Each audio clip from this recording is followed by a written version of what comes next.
எங்களோட யூடியூப் சேனலை மறக்காம சப்ஸ்கிரைப் பண்ணுங்க, அதோட பெல் ஐகானையும் கிளிக் பண்ணுங்க. கிறிஸ்துமஸ் விழா நெருங்கி வரும்போது அனைவருக்குள்ளும் மகிழ்ச்சியும் சந்தோஷமும் தொற்றிக்கொள்கிறது. சிறப்பாக கிறிஸ்தரசர் திருநாள் முடிந்து திருவருகை காலம் துவங்கியதும் அதற்கான தயாரிப்புகள் வேகமெடுக்க துவங்கிவிடுகிறது. கிறிஸ்துமஸ் இதோ வந்துவிட்டது என்பதை அறிவிக்கும் அடையாளமாக ஸ்டார் திகழ்கிறது. ஸ்டார் அனைத்து கிறிஸ்துவ வீடுகளிலும் தொங்கவிடப்படுகிறது. வீட்டுக்கு வெளியே, வீட்டுக்கு உள்ளே, மொட்டை மாடியில், சுற்றுச்சுவரில், ஆலயத்தில், ஆலயத்தின் கோபுரத்தில், ஆலயத்தின் முற்றங்களில், கடை வீதிகளில், தெருக்களில், வீதிகளில் என கிறிஸ்தவர்கள் வாழும் வெவ்வேறு இடங்களில் ஸ்டார் தொங்கவிடப்பட்டு கிறிஸ்துமஸ் வருகையை முன்னறிவிக்கின்றன. கிறிஸ்துமஸ் குடில் அமைப்பது கிறிஸ்துமஸ் வருகையை அறிவிக்கும் மற்றொரு சின்னமாகவும் திகழ்கிறது. கடந்த வருடம் பத்திரமாக அட்டைப்பெட்டிக்குள் அடுக்கி வைத்த சுரூபங்களை ஒன்றன் பின் ஒன்றாக வெளியே எடுத்து அதன் மீது படிந்திருக்கும் தூசியை துடைத்து தூய்மைப்படுத்தி தயார்படுத்துவர். பாலன் இயேசுவுக்கு மாட்டுத் தொழுவம் அமைக்க பனை ஓலைகள், தென்னை ஓலைகள், கம்புகள் மற்றும் மூங்கில் குச்சிகள் ஆகியவற்றை பயன்படுத்துவர். மேசையின் மீது வைக்கோல் அல்லது புல் ஆகியவற்றை நன்கு பரப்பி அதன் மீது சுரூபத்தை அடுக்கினால் குடில் தயாராகிவிடும். இரவு வேளைகளில் ஒளிரும் பொருட்டு வண்ண வண்ண விளக்குகளால் குடிலை அலங்காரம் செய்து பிறந்திருக்கும் பாலன் இயேசுவின் மீது கவனத்தை திருப்புவர். பிளம் கேக் கிறிஸ்துமஸ் கொண்டாட்டத்தின் மற்றொரு அடையாளமாக திகழ்கிறது. பல வீடுகளில் கணவன் மனைவி அனைவரும் இணைந்து கிறிஸ்துமஸ் கேக்கை வீட்டிலேயே தயாரித்து விடுவார்கள். இன்னும் ஏராளமானோர் தங்களுக்கு பிடித்த பேக்கரி கடைக்கு சென்று கிறிஸ்துமஸ் கேக்கிற்கு பாக்ஸாக கிலோ கணக்கில் ஆர்டர் கொடுப்பார்கள். கிறிஸ்துமஸ் நெருங்கியதும் கிறிஸ்துமஸ் தினமன்று கிறிஸ்துமஸ் கேக்கை எடுத்து சென்று கிறிஸ்துமஸ் மகிழ்ச்சியை தங்கள் குடும்பத்தாரோடு இணைந்து வாழ்த்து அட்டையோடு அவர்கள் பகிர்ந்து கொள்வார்கள். பற்பல வழிகளில் மகிழ்ச்சியோடும் பரவசத்தோடும் கொண்டாடும் கிறிஸ்துமஸ் கொண்டாட்டத்தில் இன்றைய காலகட்டத்தில் மணிமகுடமாக திகழ்வது கிறிஸ்துமஸ் தாத்தா. ஆங்கிலத்தில் சாண்டா கிளாஸ் என்று அழைக்கிறார்கள். கிறிஸ்துமஸ் தாத்தாவின் வருகை குதூகலத்தையும் கொண்டாட்டத்தையும் அதிகப்படுத்துகிறது. பங்குத்தளங்களில், கல்லூரி மற்றும் பள்ளி கிறிஸ்துமஸ் கொண்டாட்டங்களில், வீதிகளில், சாலைகளில், பேருந்து நிலையங்களில் என கிறிஸ்துமஸ் தாத்தா தோன்றும் எல்லா இடங்களிலும் கிறிஸ்துமஸ் மகிழ்ச்சியை அதிகப்படுத்துகிறார். பங்குத்தளங்களில் கிறிஸ்துமஸ் கேரல் நிகழ்ச்சியின் போது கிறிஸ்துமஸ் தாத்தா அதிகமான கவனத்தை பெறுகிறார். இளைஞர்கள் மற்றும் சிறுவர்களிடையே கிறிஸ்துமஸ் தாத்தா வேடம் அணிவதற்கு கடுமையான போட்டி நடக்கிறது. கிறிஸ்துமஸ் தாத்தா வித்தியாசமாக நடனமாடி அனைவரையும் மகிழ்ச்சிப்படுத்துபவர் என்பதால் நன்கு நடனமாட தெரிந்தவரை கிறிஸ்துமஸ் தாத்தா வேடமணிய தேர்ந்தெடுப்பார்கள். கிறிஸ்துமஸ் தாத்தாவிற்கு பானை போன்ற தொப்பை இருப்பதால் வழக்கமாக சற்று கனத்த உருவம் கொண்டவரையும் தேர்ந்தெடுப்பார்கள். பானை போன்ற தொப்பையோடுதான் கிறிஸ்துமஸ் தாத்தாவை பார்க்க அனைவரும் ஆசைப்படுவதால் அதற்கு தலையணை பெரிதும் உதவியாக இருக்கும். வீடு வீடாக சென்று கிறிஸ்துமஸ் கேரல்ஸ் பாடும்போது கிறிஸ்துமஸ் தாத்தா வரவில்லை என்றால் அது பலருக்கு ஏமாற்றமாகவே இருக்கிறது. இன்று கிறிஸ்துமஸ் தாத்தா வரவில்லையா? ஏன் வரவில்லை? கிறிஸ்துமஸ் தாத்தா வேடம் போட்டிருக்கலாமே. என்னை கேட்டிருந்தால் நானே போட்டிருப்பேனே, நான் நபர்களை ஏற்பாடு செய்திருப்பேனே என ஆளாளுக்கு கேள்வி கேட்கவும் ஆலோசனை சொல்லவும் துவங்கி விடுவார்கள். கிறிஸ்துமஸ் தாத்தா கிறிஸ்துமஸ் கேரல் நிகழ்ச்சியில் கட்டாயம் இடம் பிடிக்க வேண்டும் என்பது அவர்களின் எதிர்பார்ப்பாக இருக்கிறது. கிறிஸ்துமஸ் தாத்தா தாங்கள் வசிக்கும் தெருவுக்கு வருகிறார் என கேள்விப்பட்டதும் முதலில் துள்ளி குதிப்பவர்கள் குழந்தைகள். அவரை காண்பதற்காக ஆவலாக மக்கள் வழிநெடுகிலும் திரண்டு விடுவார்கள். சில குழந்தைகளுக்கு கிறிஸ்துமஸ் தாத்தாவை காண்பதற்கு சற்று அச்சமாக இருந்தாலும் பல குழந்தைகள் கிறிஸ்துமஸ் தாத்தாவை தொட்டு பார்க்க, அவர் உடுத்தியிருக்கும் பஞ்சு நிறைந்த துணியை தொட்டு பார்க்க ஆசைப்படுவார்கள். உற்சாகமாக ஆவலோடு நெருங்கி வரும் குழந்தைகளிடமிருந்து கிறிஸ்துமஸ் தாத்தாவை பாதுகாப்பதற்கு தனியொரு படையே தேவைப்படும். பேருந்துகளில், சாலைகளில் பயணிப்போர் கிறிஸ்துமஸ் தாத்தாவை காணும் போது ஒரு நிமிடம் நின்று அவரை பார்த்து ரசித்துவிட்டு சிரித்துவிட்டும் நகர்கின்றனர். கிறிஸ்துமஸ் தாத்தா அங்குமிங்கும் ஓடி ஒவ்வொருவருக்கும் கைகுலுக்கும் போது எனக்கும் கைகுலுக்க மாட்டாரா என்கிற ஏக்கமும் எதிர்பார்ப்பும் ஒவ்வொருவருடைய மனதிற்குள்ளும் ஏற்படுகிறது. அவர் கைகுலுக்கி சாக்லேட் வழங்கியதும் அவர்கள் அடைகின்ற ஆனந்தத்திற்கு அளவே இல்லை. குழந்தைகளும் அதே போல மிகுந்த பரவசம் அடைகிறார்கள். கிறிஸ்துமஸ் தாத்தா கல்லூரி கிறிஸ்துமஸ் நிகழ்ச்சியின் போது மாணவர்கள் முன்பாக தோன்றி அனைவரையும் மகிழ்ச்சிப்படுத்துகிறார். மேடையில் நடனமாடி அனைவரையும் சிரிக்க வைக்கின்றார். கிறிஸ்துமஸ் போட்டிகளில் வெற்றி கொண்டோருக்கு அவர் பரிசு வழங்குகிறார். அவர் மாணவர்களுக்கு செய்தி வழங்கும் போது வேடிக்கையாக இருக்கும். துருக்கி நாட்டிலிருந்து தான் வருவதாக சொல்லி புரியாத மொழியில் பேச துவங்குவார். கேட்கும் அனைவரும் அவரது பேச்சை கேட்டு குலுங்கி குலுங்கி சிரிப்பார்கள். அதை மொழிபெயர்ப்பாளர் ஒருவர் வேடிக்கையாக மொழிபெயர்க்கவும் செய்வார். இவ்வாறு கிறிஸ்துமஸ் தாத்தா இன்றைய கிறிஸ்துமஸ் கொண்டாட்டத்தை மிகுதிப்படுத்துகிறார், பரவசப்படுத்துகிறார். வார்த்தை மனுவுரை எடுத்து நம்மிடையே குடிகொண்ட கிறிஸ்துமஸ் பிறப்பு விழாவை அண்மை காலங்களில் மிகவும் பரவசத்திற்குள்ளாக்கியது. கிறிஸ்துமஸ் தாத்தா என்றால் அது முற்றிலும் உண்மை. கிறிஸ்துவை அறியாத பல மக்களுக்கு கிறிஸ்துவை எடுத்துச் சென்று கிறிஸ்துமஸ் தாத்தா ஒரு வலிமையான ஊடகமாக திகழ்கிறார். இத்தகைய சிறப்பு வாய்ந்த கிறிஸ்துமஸ் தாத்தாவுக்கு துவக்க புள்ளியாக இருப்பது துருக்கி நாட்டில் 4ஆம் நூற்றாண்டில் வாழ்ந்த ஆயரும் புனிதருமான நிக்கோலாஸ். கருணையும் அன்புள்ளமும் கொண்ட இவர் தேவையில் இருப்போருக்கு அவர்களுக்கே தெரியாமல் உதவி செய்பவர் இவர்.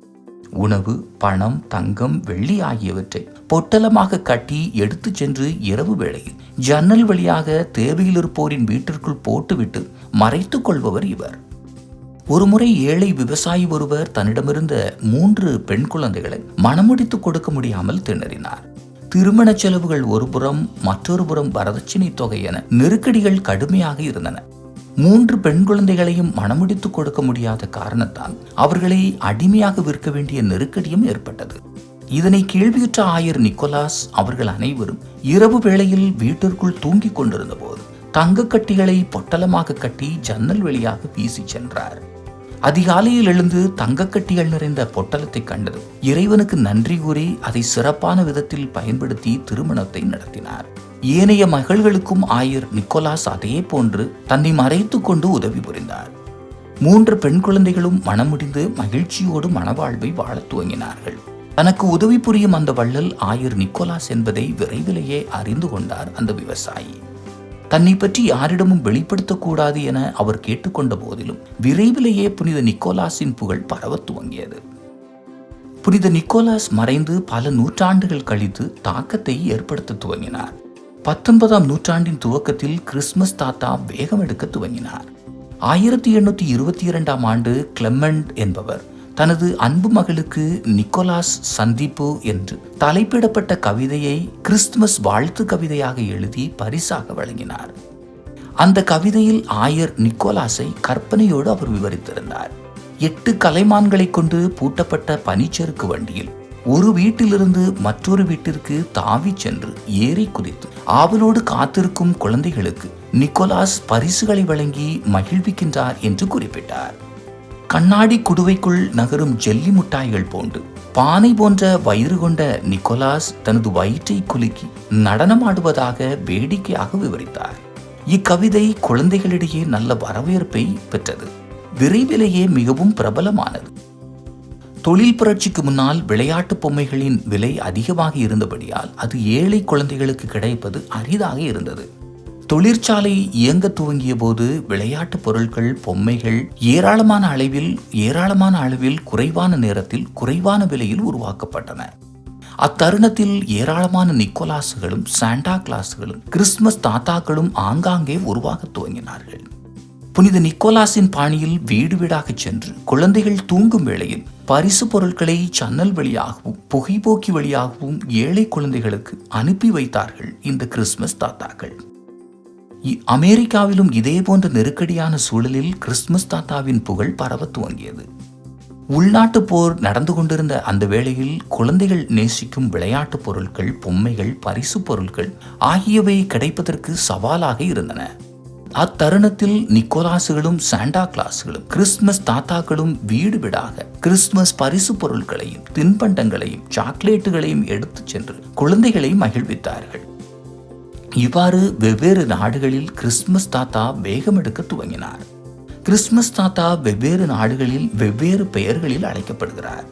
பிரான்ஸ் நாட்டில் பெரி நோயல், சுவிட்சர்லாந்து நாட்டில் குழந்தை கிறிஸ்து, ஜெர்மனி நாட்டில் கிறிஸ் கிரிங்கிள், எனவும் ஆஸ்திரியா, குரோஷியா, பெல்ஜியம், போர்ச்சுகல் என பல நாடுகளிலும் வெவ்வேறு பெயர்களில் கிறிஸ்துமஸ் தாத்தா அழைக்கப்படுகிறார். வெவ்வேறு நாடுகளில் வெவ்வேறு பெயர்களில் அவர் அழைக்கப்பட்டாலும் குழந்தைகளுக்கு பரிசுகளை எடுத்துச் செல்லும் நபராகவே, பரிசுகளையும் இனிப்புகளையும் எடுத்துச் செல்லும் நபராகவே அவர் கொண்டாடப்படுகிறார். 1820ஆம் ஆண்டு அமெரிக்க பத்திரிகைகள் தங்கள் விளம்பரங்களில் கிறிஸ்துமஸ் தாத்தாவை பயன்படுத்த துவங்கினார்கள். அதுவும் ஏராளமானவரை கவரத் துவங்கியது.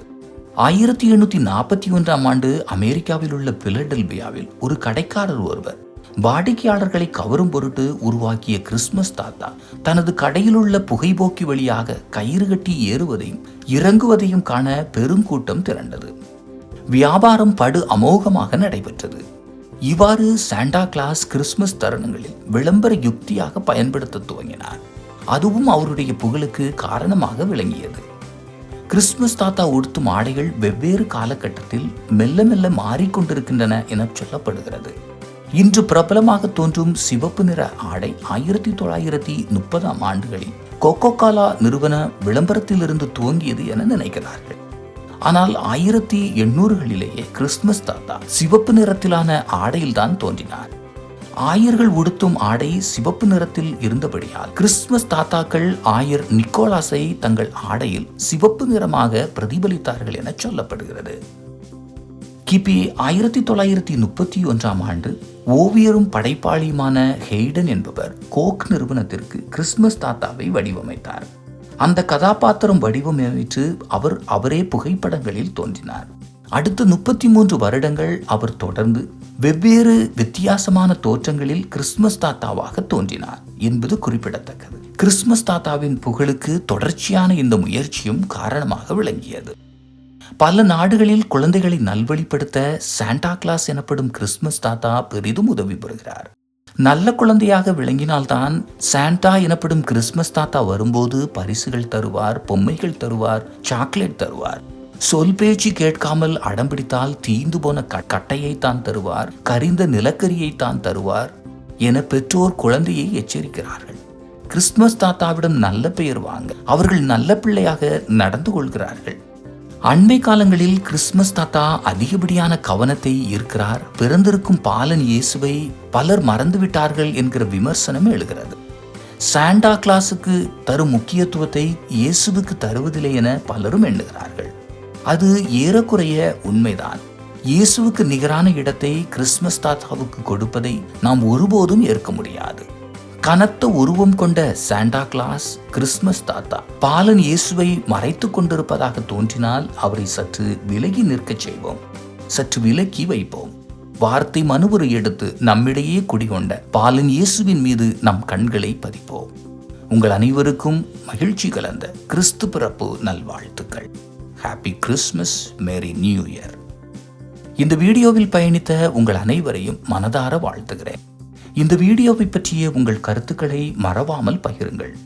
உங்கள் ஊரில், கல்லூரியில், பங்குத்தளத்தில், பள்ளியில் நடந்த கிறிஸ்துமஸ் நிகழ்ச்சியில் கிறிஸ்துமஸ் தாத்தா மேடையில் தோன்றிய தருணத்தை கமெண்ட் பாக்ஸில் மறவாமல் விவரியுங்கள். சாண்டா கிளாஸாக தோன்றியோரின் அனுபவத்தையும் கீழே உள்ள கமெண்ட் பாக்ஸில் மறவாமல் பகிருங்கள். ஆவலோடு காத்திருக்கிறோம். நன்றி. எங்களோட யூடியூப் சேனலை மறக்காம சப்ஸ்கிரைப் பண்ணுங்க. அதோட பெல் ஐகானையும் கிளிக் பண்ணுங்க.